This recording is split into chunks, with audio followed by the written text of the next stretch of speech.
Every complexity in life is an opportunity, a catalyst for the expansion of consciousness.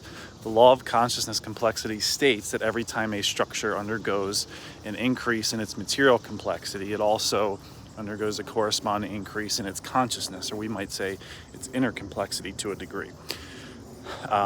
If you take computers, for example, the first computer was a monstrosity of a machine with a very limited computational capacity, and that technology, the microprocessors and chips and so forth and so on, have been condensed or ramified into the technology that now fits in the palm of your hands and in your pockets in terms of the cell phone, where the concentration of the material complexity has led to the increase in its computational capacity in terms of a consciousness, if you will. Now, this is evidenced throughout nature as well: plant consciousness, animal consciousness, human consciousness.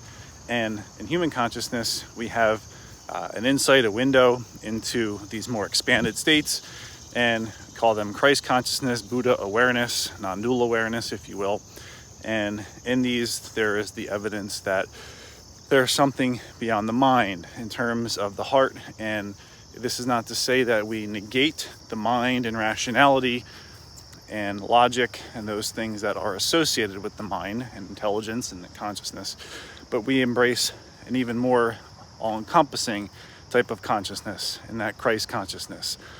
That highest state of awareness is a spiritual consciousness that all is one, all is connected in some way, in a personal way.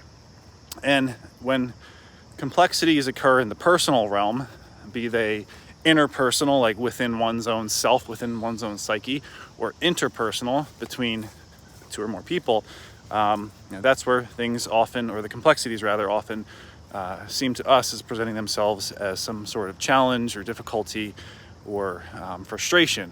And in so much as that these higher states of consciousness call for an integration of both our head and heart, right? They are not irrational, but hyper-rational. They extend beyond the rationality of our minds to tap these more affective qualities and enable us to see that consciousness is not a competition, although competition serves a vital function within evolution and the progression of systems.